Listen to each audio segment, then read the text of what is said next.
और आपने शांतिपूर्वक तरीके से पिछले 12 घंटे से 12.5 घंटे से संयमित तरीके से लोकतांत्रिक तरीके से सरकार पे दबाव बना सोशल मीडिया के माध्यम से और हजारों नौजवान राजस्थान के विभिन्न सड़कों पे राजमार्ग पे शांतिपूर्वक तरीके से जयपुर कूच को लेकर आप उत्साहित थे। और हमारा मुख्य मुद्दा था रिया के अंदर जो अवैध बजरी निकल रही है, बजरी माफिया के खिलाफ जो आंदोलन कर रहे हैं, बजरी माफिया के खिलाफ सर्वे करा के इलीगल माइनिंग को रोका जाए। दूसरा, एसडीएम के खिलाफ कठोर कार्रवाई, माइनिंग अधिकारियों के खिलाफ कार्रवाई। और 12-15 जो बिंदु थे हमारे, कई मेड़ता रिया के गांवों का मामला हो जो छूट गए थे गाँव आपदा करने, और फसल बीमा का कई मामला था, तो दूसरे हमारे मामले थे रेलवे ट्रैक जो रेलवे लाइन है रास मेड़ता और पुष्कर मेड़, इसमें विशेष मुआवजा विशेष पैकेज मिले। इन सब मुद्दों को लेके उस समय कहीं न कहीं कम्युनिकेशन गैप रहा और बीच में बात नहीं हो पाई और हम कहने के निकले। उसके बाद कलेक्टर साहब का टेलीफोन आया कि भाई एक बार हमारे जिले की सीमा के अंदर बात करेंगे, और बात वाजिब भी है कि अपन अजमेर जयपुर जाके बात करते तो वही बात थी। तो आप सब ने पिछले 8 बजे में आ गए थे और 9 घंटे तक मजबूती से आप लोग यहाँ डटे रहे, खड़े रहे। मुझे पता है कि आधे से ज्यादा बच्चों ने खाना भी नहीं खाया होगा क्योंकि आसपास होटलें थी, वहाँ तो खाना खत्म हो गया। बड़ी तादाद के अंदर आप लोग थे। मैं आपको विश्वास दिलाता हूँ कि आज भी 5 बजी है 6 और परसों बजी थी 5। परसों ठंड ज्यादा थी, आज ईश्वर ने हमारी सुनी, आज ठंड नहीं, तो आराम से अपना टाइम निकल गया। मैं कलेक्टर साहब को भी धन्यवाद दूंगा, एसपी साहब को धन्यवाद दूंगा, तमाम अधिकारियों को कि ये आपके बीच आए और जो हमारी मांगे हैं, सरकार से भी बात होगी उच्च स्तर पर, हमारी सारी मांगे सरकार ने मान ली है। और कलेक्टर साहब और एसपी साहब जो पुलिस से संबंधित है तो एसपी साहब उनका करेंगे, और जो बाकी संबंधित है वो आज लेटर भी जारी कर दिए, कुछ लेटर कल लिख देंगे। और परसों सुबह से सर्वे की टीमें रिया के अंदर आ जाएगी, चौकियां लग जाएगी, कैमरे लग जाएंगे और दोबारा बजरी के मामले को लेकर मुझे नहीं लगता कि हमें आंदोलन की आवश्यकता पड़ेगी। बहुत बड़ी जीत आप लोगों के संघर्ष से हुई है और बजरी माफिया के ऊपर लगाम राजस्थान में लगेगी। मुझे याद है 18-23 के अंदर भी 12 आंदोलन बजरी माफिया के खिलाफ हमने किए और हमारी एफआईआर भी ईडी सीबीआई राजस्थान के अंदर आई थी, भीलवाड़ा की एफआईआर। निश्चित रूप से यहाँ जो नागौर से आपने हुंकार भरी, दिल्ली तक इसकी आवाज जाएगी और आप सब लोग इसी तरह संगठित रहें। अन्याय जहां भी होगा हम आगे भी लड़ते रहेंगे। बहुत बहुत आप सबको धन्यवाद।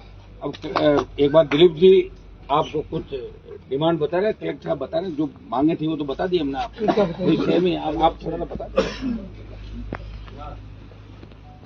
आज जो वार्ता हुई हमारी सकारात्मक रही और डिटेल में एक बिंदु पे बात हुई है और लिखित के अंदर भी है। इसकी एक कॉपी हमने सांसद महोदय को दी है, एक हमारे पास में भी है।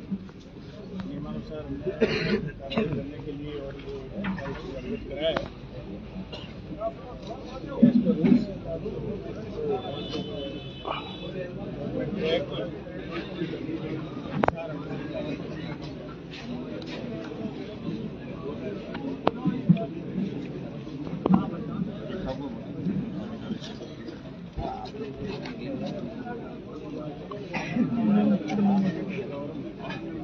एक मिनट, दो इशू थे।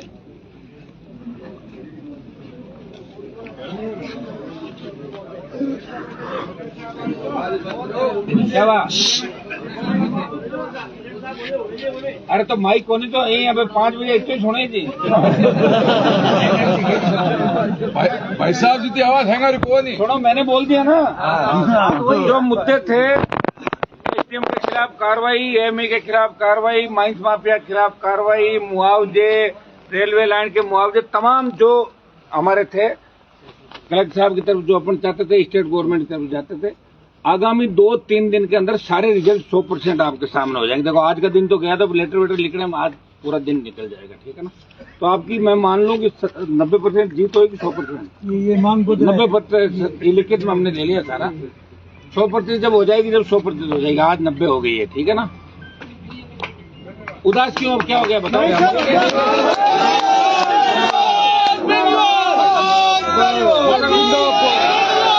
तो मैं कूच दोबारा करा देंगे तो आदेश क्या? अभी कूच करा देंगे तो अभी तो आदेश से सुने मेरी बात। आप रुको एक बार, अब एक मिनट आप संबोधित कर देना। एक मिनट ऐसा बता रहे हैं जो वार्ता हुई है जिसमें प्रतिनिधि मंडल और प्रशासनिक अधिकारी, पुलिस अधिकारी सभी उपस्थित रहे। मुख्य रूप से अवैध खनन संबंधी जो मामला था, जिला पुलिस की तरफ से मैं सभी को आश्वस्त करना चाहूंगा कि अवैध खनन के प्रति जीरो टॉलरेंस की नीति है और इसी नीति के तहत आगे आने वाले समय में कार्य किया जाएगा। धन्यवाद। अब सब लोग है ना, सारा लिखित में हमने क्या हुआ? हो गया, रुको एक मिनट। हमने सारी चीजें है ना, ये सारी 15 जो अपनी डिमांड थी 15 सूत्री, ये सारा लिखित में हमने ले लिया। हमारे तीनों के कलेक्टर एसपी हमारे दिलीप जी के साइन है, कह रहा हूँ, ठीक है। हो गया, पटवारी जी कह दी रोक तो जाओगे बाद में करेंगे बात। अब सब लोग सुनिए मेरी बात। ऐसा है कि हमेशा आप चाहते हो वैसा 100% कभी नहीं होता, कई बार योग संयोग होता। क्योंकि रात का टाइम था और मुझे आपकी भी चिंता थी, जिस हिसाब से गाड़ियां चला रहे थे, हाईवे था सामने और कलेक्टर साहब की इच्छा थी नागौर की सीमा के अंदर वार्ता हो, 4 बजे कम्युनिकेशन गेप रहा, नहीं तो अपने रिया के अंदर ही बात हो जाती। हमें भी तकलीफ नहीं पड़ती, इनको भी नहीं पड़ती, लेकिन योग संयोग था। जो हुआ अच्छा हुआ। कूच अब वैसे ही 2.5-3 साल और कौन कूच करेगा, अपने को जब इच्छा और करेंगे। अब तैयार रहो आगे के, ऐसे नर्वस नहीं होना।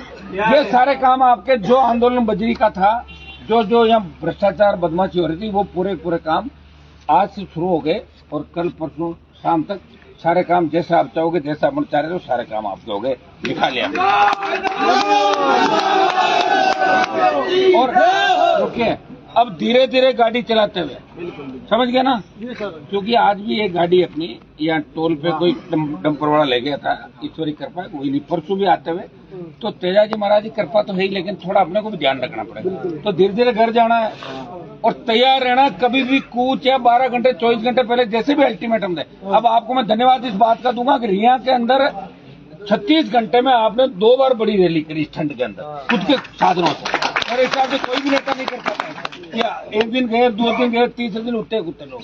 और आज भी कितनी तादाद में, और बगरू दूध से लेके भाखरोटा तक उतनी तादाद में सब गाड़ियां खड़ी। इसलिए आज सब लोग जो सुन रहे हैं मुझे राजस्थान के, उसका मैं धन्यवाद दूंगा कि उन्होंने सोशल मीडिया मुझे ताकत दी, मेरे लिए गांव से उठ के जयपुर की ओर कूच किया।